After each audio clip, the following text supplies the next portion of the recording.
What's going on, guys? It's October the 5th. It's about 5:30 in the evening here. We're shut down. Wanted to make a video that talks about Schneider National's orientation program for owner-operators. Now, I'm going to say up front, this is going to be the account of my experience. I went to Charlotte, North Carolina, and this was 3 months ago. It may be different now. It could be different at each location, but from what I hear, it's pretty much the same process. So, I'm just going to give you some important facts that I think will help you with orientation. I'm not going to give you a day-to-day rundown of what happened because there's other videos out there on YouTube of guys that have done that. If you've been to orientation as a company guy, you kind of already know a little bit of what's going to happen. Ton of paperwork, physical, drug test, road test. I mean, that's just a small part of it, but you pretty much get the gist.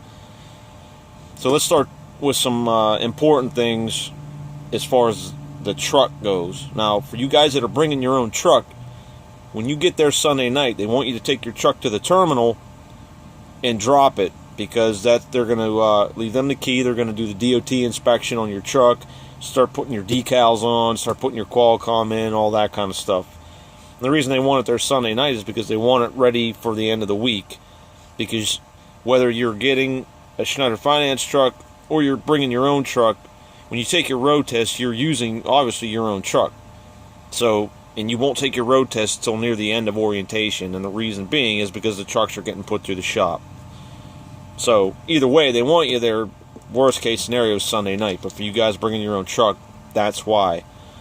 Now, it's the same thing with the Schneider Finance guys. Your truck's already at the terminal, but they're putting the Qualcomm in it, doing the inspection, putting your decals on, getting your truck number on there, all that stuff. It's the same deal.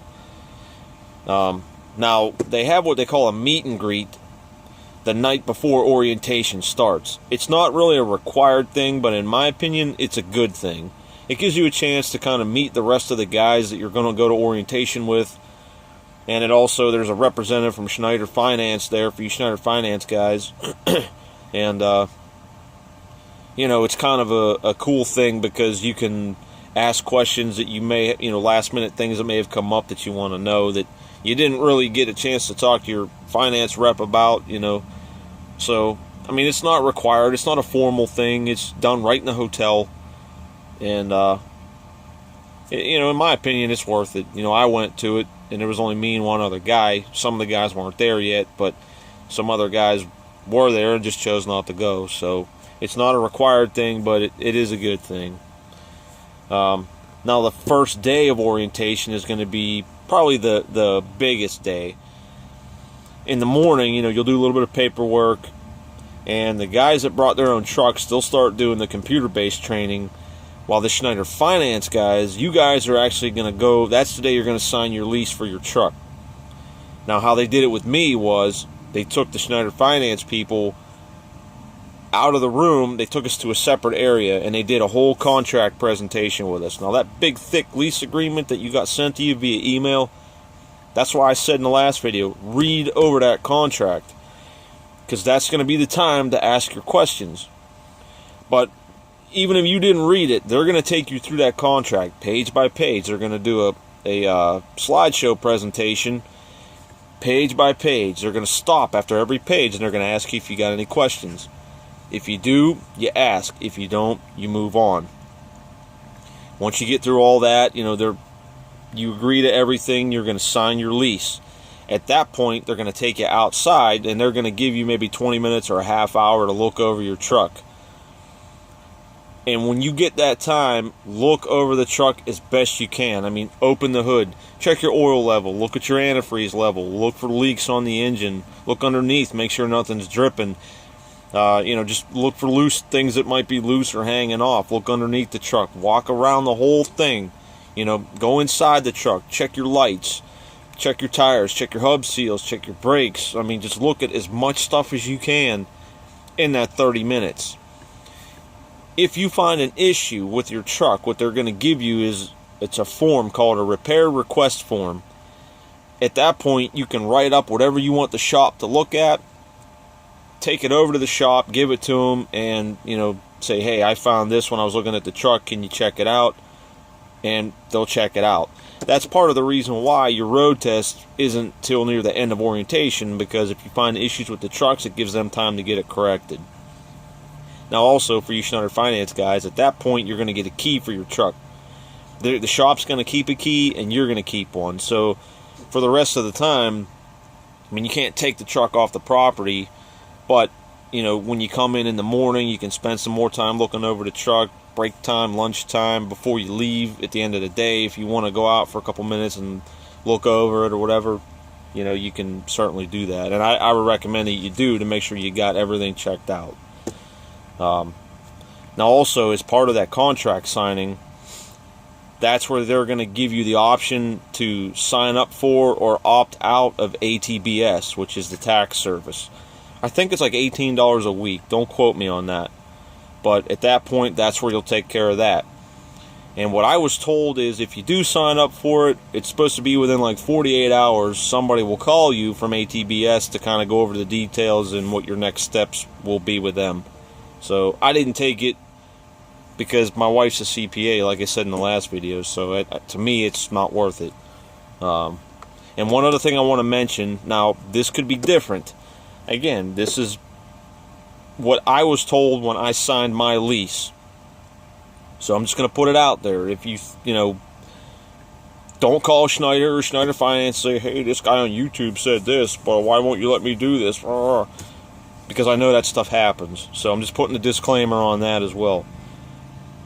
If this is what I was told, if you go to orientation and for whatever reason you get sent home, or you decide it during orientation, you know, hey, this isn't for me, I can't deal with all this stuff, whatever, even if you signed your lease, as long as you do not take that truck off the property, they'll just tear up the lease agreement, you'll get your down payment back, and it'll be like nothing ever happened.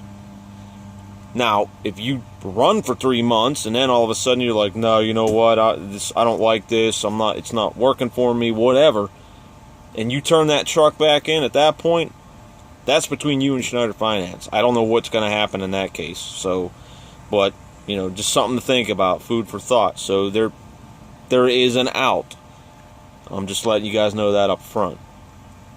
And then pretty much the rest of orientation is going to be the normal computer training, simulator training, and the biggest part of it is going to be what they call a program called A Day in the Life.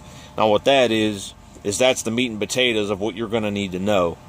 And they're going to take you, it's a PowerPoint presentation, and they're going to show you the steps from working the load board to selecting a load, to having that load sent to the Qualcomm, to working that load, to filling out your trip sheet, to preparing your paperwork to scan in for TransFlow. You're going to do like 2.5 days of that. And for you guys that have never used Qualcomm, or, you know, it's going to be, workflow is going to be new for you. So, you know, that's where you're going to learn the meat and potatoes of really what's going to go on from there, and how to book loads and use the load board and all that kind of stuff. So, and then you're going to get safety presentation from the safety guy, and you're going to get some talks about how to make your business profitable and how to be successful. And you're going to hear it over and over and over again. They're going to beat it into your head that you are your own business. You don't work for Schneider National. You work for you. Your equipment is leased to Schneider National. You're hauling their freight. That's it.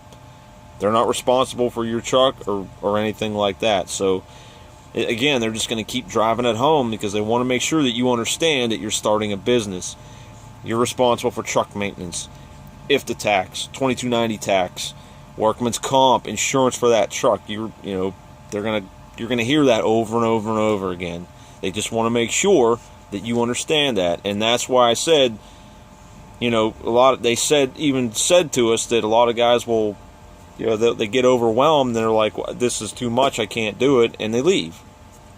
So there is that out. So that's basically the orientation in a nutshell. One of the last things that you're going to do at orientation is you're going to have to fill your truck. If you got a Schneider Finance truck, 99% likely there's not going to be any fuel in it. You have to fill up both your tanks to the top, and go scale your truck and get what they call a wet weight. They want to know what the truck weighs completely full of fuel. So you'll do that, you'll scale it, you'll bring the scale ticket back. And at some point, either on that Wednesday or Thursday, you're going to get your first load assignment. Now, yes, you pick your own freight, but they're going to send you somewhere to get your first empty trailer. And you're going to get paid $1 and some change to bobtail to go get that trailer. So it seems overwhelming in the beginning because you're like, man, I just spent all this money for fuel and I didn't do anything. Well, you're going to get paid $300 to complete orientation, and you're going to get paid $1 and some change a mile to bobtail to go get your trailer. Now, in my case, they sent me 360 some miles to Georgia to get a trailer, so that was $600 and some. So I was already 300 and something ahead. So that can be scary. I'm not going to lie to you. It freaked me out bad. But over time, you settle into that, and it just becomes part of your routine when you're booking loads, allowing for fuel and all that other stuff. So just a couple other things I want to mention. As far as your hotel, it's like anything else. You can share a room with a classmate and not have to pay, or you can get a private room and you'll pay the Schneider rate. My advice, if you got the money, pay for the private room, because you're going to have so much crap going through your head that it's nice to just be able to sit there and kind of process it, and you don't have to worry about some other clown sitting in a bed who you may not get along with. And so if you can afford it, do yourself the favor, spend the money, get the private room. Now, as far as travel to orientation goes,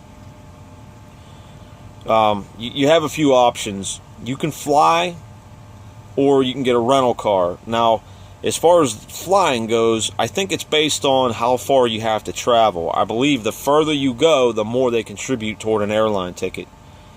Now, in my case, I live in Pittsburgh, and I went to Charlotte, North Carolina, so it was like 400 and some miles. So they offered me to fly. They said they would have reimbursed me up to $75 for an airplane ticket, or they would completely pay for a rental car.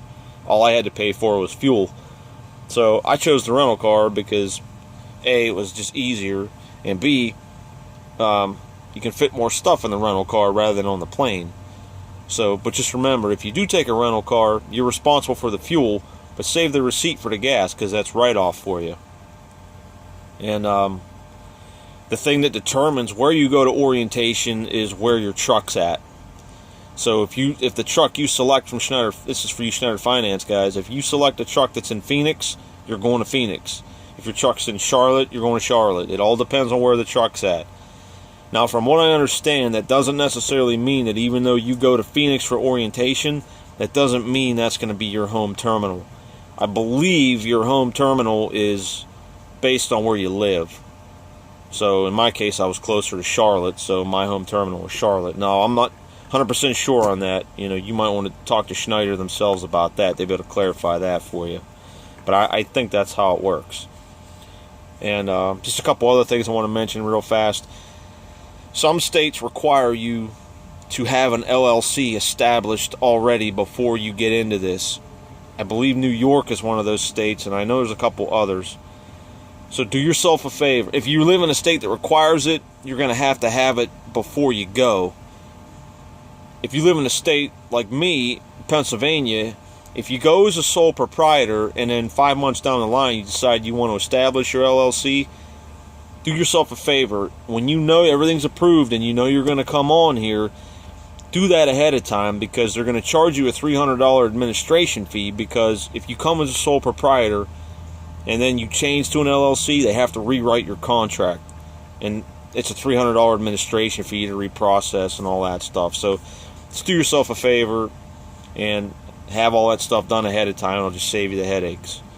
And one other thing I wanted to mention real fast is make sure, too, that once you know you're approved and everything's good to go online to the IRS website.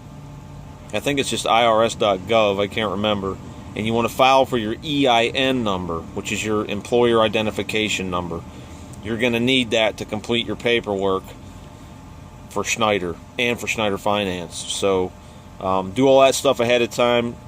It's really simple on the IRS website. You'll get it back within like minutes, and then you can just print it out and then scan it and email it to your recruiter for Schneider, and they'll take care of it from there. So I'm pretty sure that that's everything I wanted to touch on. And I know that was a lot, and I know this video is long. It seems like they're all getting long anymore, but there's just a crap ton of information I'm trying to get out there for you guys. So I hope you're finding this stuff helpful. Once I get through all the beginning stuff, I have some ideas for some other videos that I want to do. People have been emailing me, asking me questions. I might do a Q&A type of video. But just remember, I'm still new to this, man. I'm still learning every single day. You know, it's a process. It really is. And it's not for everyone. It's really not. I mean, I still have days where I just, you know, my good friends that are over here will vouch. You know, I'll call them and I'll be like, what the hell am I doing here? But, you know, it's a learning curve. It takes time. And you just got to settle into it. You know, that's all I can tell you. I mean, again, I'll help anybody as best I can, but I'm really not in a position to be able to say, yes, do this, no, don't do that type of thing, because I'm still learning. But, you know, like I said, I will help anybody to the best of my ability. I will answer anybody's questions as best I can. And if you ask something that I don't know the answer to, I will do my best to find the answer or point you in the direction of somebody who knows the answer. So, I guess that's about it, guys. I mean, as always, feel free to leave a comment and shoot me an email if you want, helpwithtrucking@hotmail.com. And just real quick, one last thing here. Check out my buddy Big T Rucker's channel. He's got one of the best vlogs out here on YouTube, and I think he should have more subscribers than what he does. So go over there and check out Big's channel. He's a good dude, and I like him a lot. There's a few YouTubers that I've become pretty cool with out here, and he's one of them, and I like him a lot. He's got a real good channel. So go over there and check him out. I'll link him in the description below. So I guess that's about it. I can't think of nothing else. So I apologize this was so long. Thank you for sticking through it. And I guess that's about it. So until next time, everybody be good, be smart, be safe. We'll see you down the road. Later on.